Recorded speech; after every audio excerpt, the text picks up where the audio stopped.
there's whiskey inside my veins.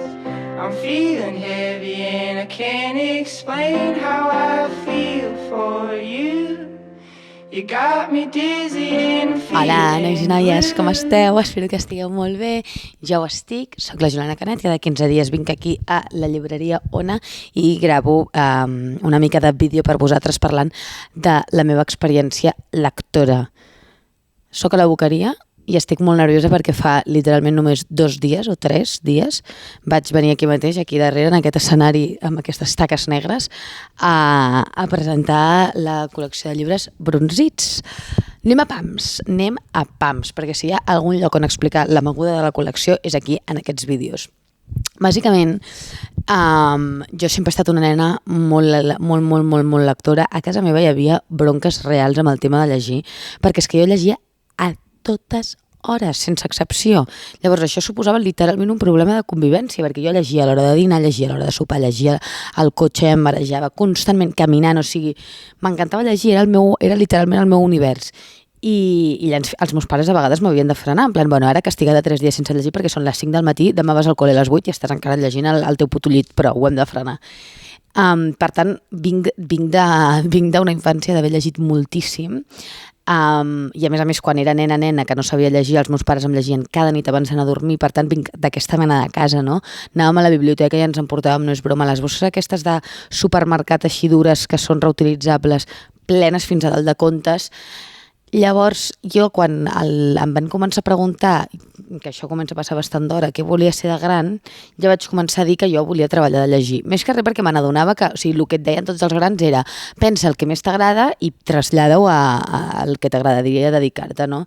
Llavors, igual que els nens que els agradava jugar a futbol deien que volien ser futbolistes, jo deia que em volia dedicar a llegir. Que ara, vist en perspectiva, em sembla la cosa més mona que pot fer mai una nena. O sigui, una nena amb les dentotes que jo tenia, que li preguntes què vols ser de gran i et respon treballar de llegir, jo entenc que a la meva mare li fes una gràcia al·lucinant que jo digués això. Llavors, després, quan ja vaig entrar a la carrera, etc., filologia catalana, per als qui no ho sabíeu, sí que vaig tenir com un moment de dir, ai, potser m'interessa com el món editorial, en plan de sobte, per què no? Per què no? Llavors vaig quedar amb la Glòria Gasch, que és una editora que jo conec perquè em perseguia de feia molt de temps, que dic aquestes paraules perquè ella les diu també, que és veritat, i ens mig coneixíem. I jo vaig quedar amb ella, però perquè em donés consells de veritat, en plan, vale, com realment, si jo ara de sobte tinc aquesta inquietud, com ho puc portar a la pràctica, no?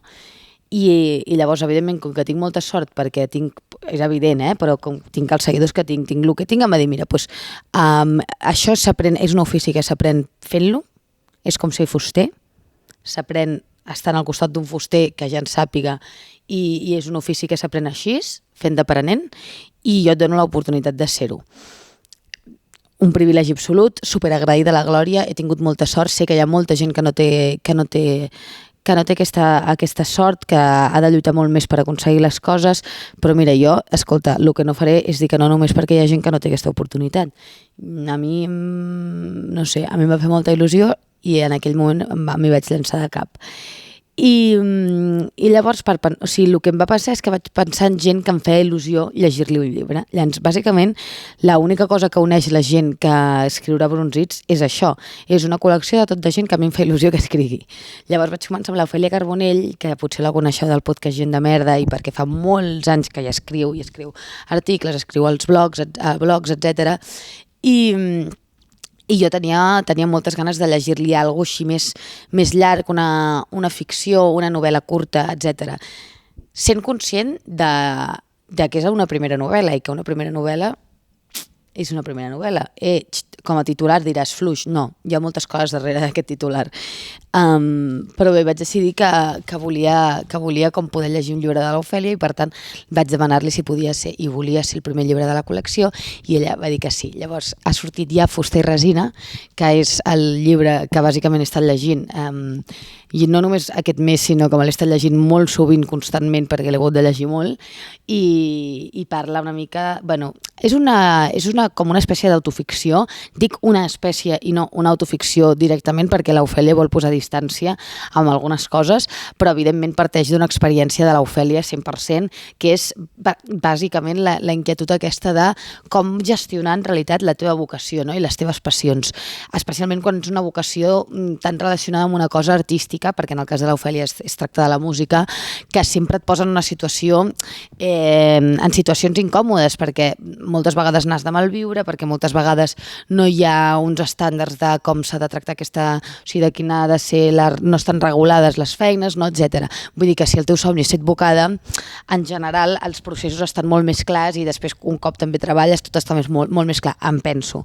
En canvi sí que és veritat que quan tens una vocació artística, a part de que costa molt més complir els teus somnis, en plan hi ha molts menys llocs de treball i per tant has de lluitar-ho molt més, a part d'això és veritat que un cop hi arribes també tot està molt mal regulat, moltes vegades és això, n'has de malviure, etc. Llavors tot gira al voltant d'una protagonista que es diu Laia, que bàsicament al primer capítol li ofereixen una proposta de treballar en un univers que no té res a veure amb la música, i llavors va sobre com la Laia viu la seva vida mentre té aquest ronron al cap, que bàsicament és prendre una decisió sobre si decideix renunciar als seus somnis, però tenir una vida més tranquil·la, una feina més estable, etc. O si no, o sigui, si s'estima prou la seva professió, en aquest cas la música, per malviure ni seguir treballant a bars i tocant no sé quantes hores a canvi d'un bocata, o tira cap a una altra banda, no? A mi m'interessa, o sigui, m'agrada que giri al voltant d'aquest tema perquè la qüestió de la vocació últimament m'està obsessionant bastant. La veritat és que crec que és un tema molt interessant i que es parla molt poc perquè senzillament es dona per entès que tothom té una vocació i que has de lluitar a fondo per aconseguir-la.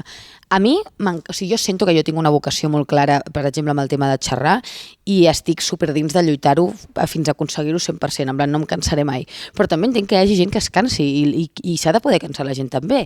A part de que hi ha gent que té més d'una vocació, vull dir que igual que a mi m'encanta parlar, també m'encanten altres coses i potser hi ha un altre moment de la meva vida on decideixo dedicar-me a una altra qüestió que no té res a veure amb xerrar i també estarà bé i també pot ser una vocació, no només n'hi ha una, pot haver-n'hi moltes més, no?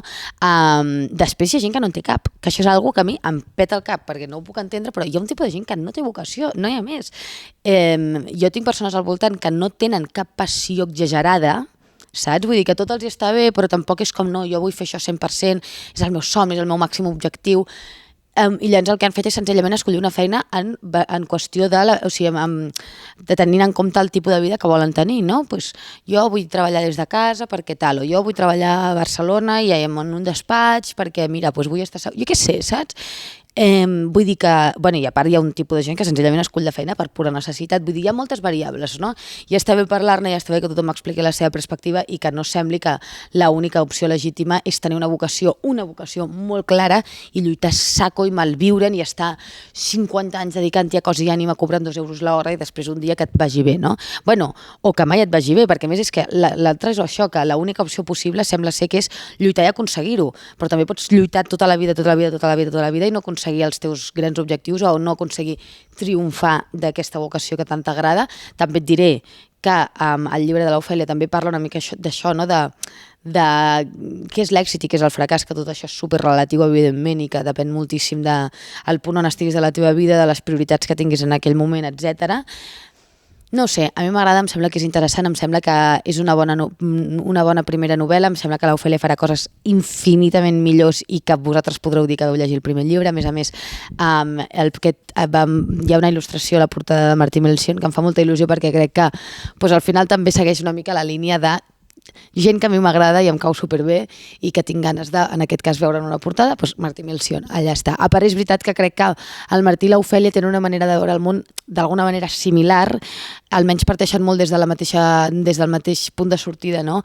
Perquè és una mirada com barcelonina, és una mirada d'una edat molt semblant, un punt desencantada en alguns moments, però també d'alguna manera molt apassionats amb lo seu, no? O sigui, a mi m'agrada, la veritat, estic molt a favor.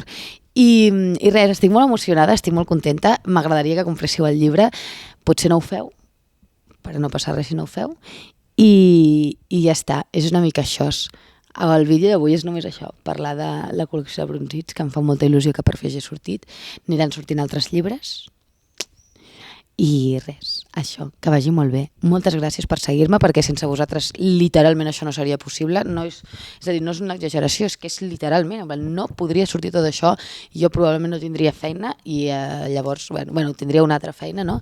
Però a mi m'agrada molt poder tenir aquesta feina que m'encanta, llavors moltes gràcies per seguir-me, per aguantar les meves fricades, que no són poques, i per defensar-me sempre. Em caieu molt bé. De fet, el dia de la presentació aquí de Brunzit van venir bastantes noies que em seguien i em van encantar totes i em van caure superbé i ara només penso en elles. I res, això, que vagi molt bé. Una abraçada molt gran, com sempre, i ens veiem d'aquí 15 dies amb una mica de recomanació d'estiu, no? No trobeu que va tocant? Mica de recomanació estiuenca? Jo crec que sí. Que vagi bé.